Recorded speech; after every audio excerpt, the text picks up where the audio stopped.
Merry Christmas to all our children and our grandchildren. Grandpa and I thought this year for our gift to you that we would share memories and a story. We used to have lots of fun reading stories together, so hopefully this will bring back memories for my children and will make memories for you grandchildren. As I read you one of our favorite books, Pickle Chiffon Pie by Jolly Roger Bradfield. A long time ago, there was a fat little king who ruled over the land as far as he could see in every direction. He was very wise, and his kingdom was a happy one. His wife, the queen, kept his castle spotless and saw that his robes were cleaned and pressed. She was a very good cook and made him a pickle chiffon pie every day. But everybody has problems. The king had a daughter. Oh, she was very nice and did whatever he asked her to. But she was also very beautiful, and every prince in the neighborhood wanted to marry her. Every day they came to the palace with flowers and gifts for her. To be polite, she would ask them all to stay for supper, and that meant there would be less pickle chiffon pie for the king. That was his problem. Finally, one day, the king decided that his daughter should marry one of the princes. Then at least there would be fewer people at the dinner table each night. He called for the 3 nicest princes and told them that they would be put to a test and that the winner could marry the princess.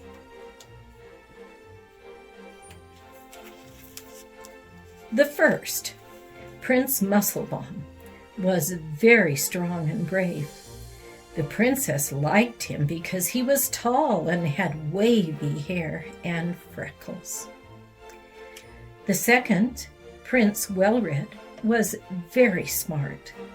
He could count up to 684, and he read books 3 inches thick.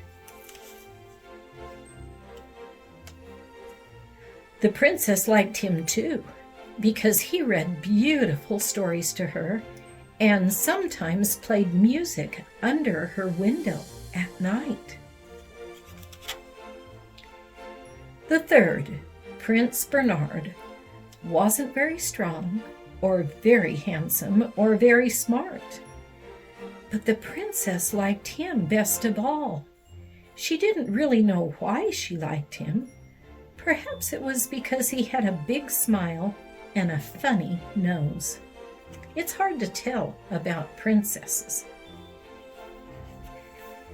The king told the 3 princes this: "You will each go into the huge forest at the edge of the kingdom for 3 days. As you know, it is full of gazoos, fairies, dimdoozles, all sorts of unusual things. The one who brings back the most unusual, the most marvelous, the most wonderful thing may marry the princess. Now remember, be back in 3 days." Musclebaum was delighted. Being stronger and braver than the others, he thought he would surely win. With a shout, he jumped onto his horse and galloped off in the direction of the forest. At first, he didn't see anything unusual, just a few small dragons, a troll peeking out of a tree, a medium-sized giant, the usual things one sees in a forest. But finally, looking behind a huge boulder, he did see something different. A green and blue dragon with 3 heads toasting marshmallows. Now there's something you don't see every day, thought Prince Musselblom. But I have 2 more days. I'll look a bit more. On the second day, he saw a 4-wheeled dimdoozle with a pipe and wearing glasses. Now there's something different, thought Musselblom. I've never seen a dimdoozle wearing glasses before. But I have 1 more day. I'll look a bit more. On the third day, he saw something really different. A huge lion juggling 6 cans of root beer soup. He was wearing a velvet vest and roller skates. This must surely be the most wonderful thing in the whole forest, cried Prince Musselblom. Bravely, he grabbed the lion's tail and started dragging him back toward the castle. Meanwhile, Prince Wellred was searching too. The first day he spied a witch who could turn people into frogs, which really wasn't so special, except that she could do it with her eyes shut and one hand behind her back. Now there's something you don't see every day, thought Wellred. But I have 2 more days. I'll look a bit more. On the second day, he saw a 16-footed gazoo that had a different kind of shoe on each foot. Now there's something different, thought Wellred. I've never seen a gazoo with more than 7 feet. But I have 1 more day left. I'll look a bit more. On the third day, he came upon something really different. A giant with a green beard playing chopsticks on 2 pianos. This must surely be the most wonderful thing in the forest, cried Prince Wellred. I've never heard that tune before. He cleverly told the giant what a fine piano player he was, and talked him into going back to the castle to play for the king. Now, let's not forget Prince Bernard.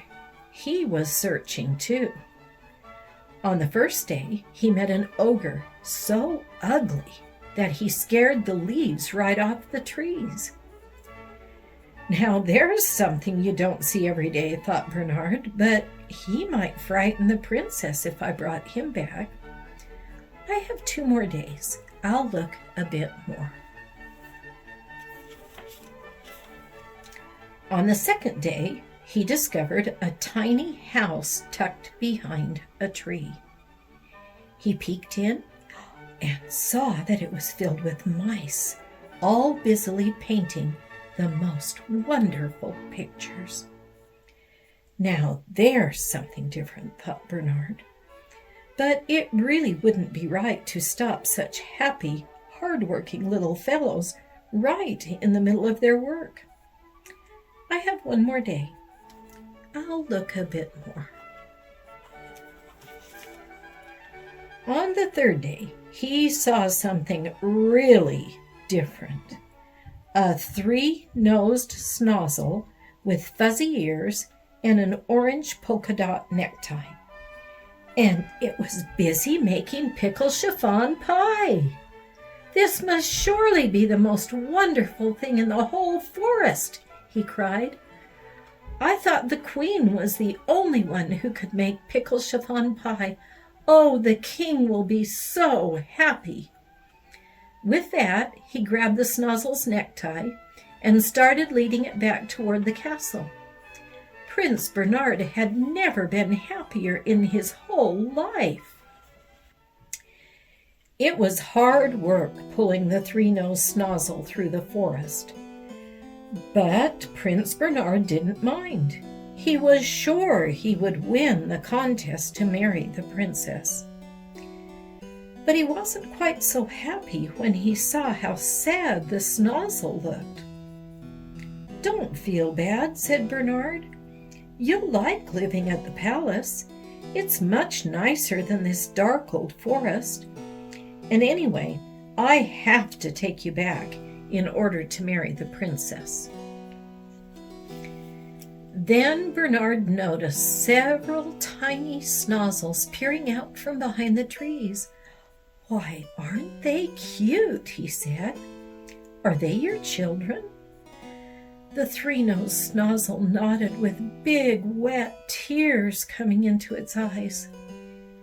What will happen to them when you're gone? Do they have anyone to take care of them? The snozzle shook its head sadly. Prince Bernard sat down on a log to think. He thought of his love for the princess. He thought of the snozzle's love for its children. For a long time, it was very quiet and still in the forest. Finally, with a sigh, the prince let go of the snozzle's necktie and watched it scamper off. Then he turned and walked slowly toward the castle. His 3 days were up. When all the princes were called to appear before the king, Musclebaum had a big smile on his face.